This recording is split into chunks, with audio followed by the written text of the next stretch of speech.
ইফতারির মাত্র বাকি আছে 10 মিনিট, সামনে ইফতারি রেডি, পানিও রেডি, রোজাদার বয়া রইছে, খালি বারবার ঘড়ির মধ্যে তাকায়। সারা দিনে যেই পরিমাণ ঘড়ি না থাকছে 10 মিনিটের মধ্যে 13 বার ঘড়ির দিকে তাকায়। মুয়াজ্জিন মরলো, এখনো কেন আজান দেয় না, মাইকে কেন আওয়াজ দেয় না? ঠিক নেই, মাথা গরম, এখনো টাইম হয় নাই। কততে তাড়াতাড়ি ক্যালেন্ডার দেখ। আল্লাহ কয় ফেরেশতা তাকায় দেখ, মাত্র 10 মিনিট বাকি, পেটের মধ্যে প্রচন্ড ক্ষুধা, পানির পিপাসা, সামনেও খানা রেডি, পানিও রেডি, এরপরও কেন পান করে না, খায় না, ক্ষুধাও আছে। আল্লাহ কয় ফেরেশতারা জানুনি? কয় জানি না। আল্লাহ বলে, ও ফেরেশতা তাকায় দেখ, সবাই আমি আল্লাহকে ভয় করে, এবং তোরা সাক্ষী থাক, আমি আল্লাহ এদের জীবনের সব গুনাহগুলো মাফ করে দিলাম।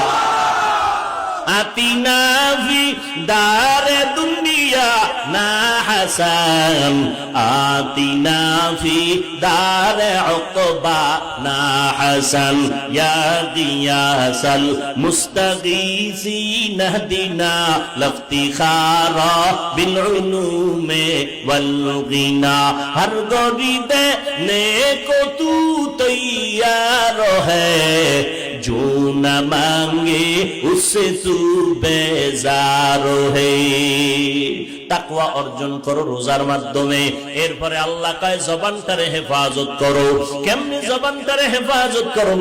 আল্লাহর ভয় অন্তরে ঢুকাইয়া কথা বলার আগে আল্লাহকে ভয় করো। কথা বললে আমার আল্লাহ খুশি হবে না বেজার হবে, এই চিন্তা করিয়া যখন চলবা তখন কিছুটা কন্ট্রোল হবে। আর একটা কাজ হলো জিহ্বার দ্বারা কিছু কিছু মৌলিক গুনার কথা বন্ধ করো, কিছু মৌলিক নেক আমল চালু করো।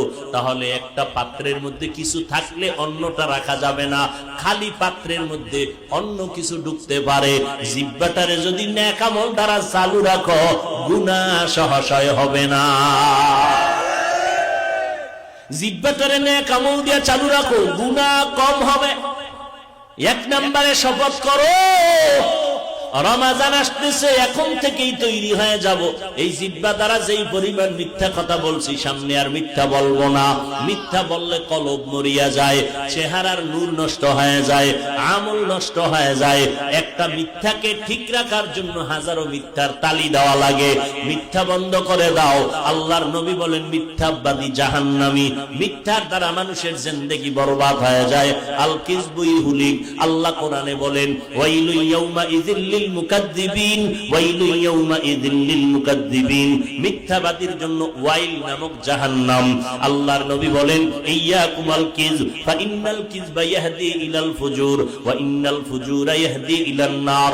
মিথ্যাবাদীর চূড়ান্ত ফলাফল হলো জাহান্নাম। 2 নাম্বার, জবানকে হেফাজত করো। গীবত শিকায়াত করা যাবে না। গীবত করা হালাল না হারাম? জোরে বলেন। ওয়াইলুল লিকুল্লি হুমাযাতিল লুমাযাহ।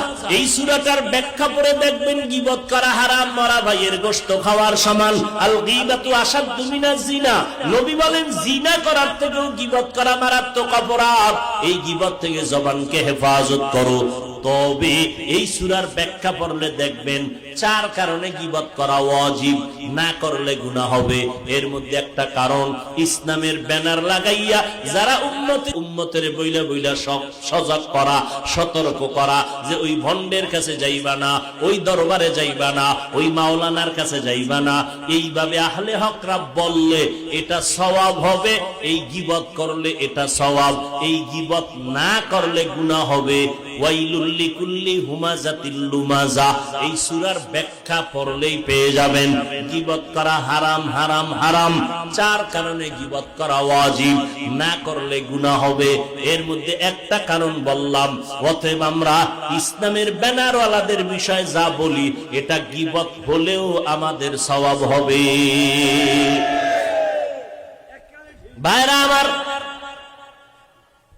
2 গুনাহ, মিথ্যা বলা যাবে না, গীবত করা যাবে না। 3 নাম্বার, গালি দেওয়া যাবে না। গালি হালাল না হারাম?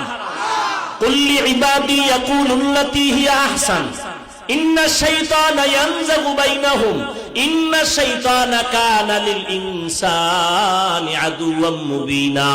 আল্লাহ তাআলা বলেন, ও নবী, মুমিনের জানায়া দেন কাফেরের সাথে যেন খারাপ আচরণ না করে। কত কঠিন কথা।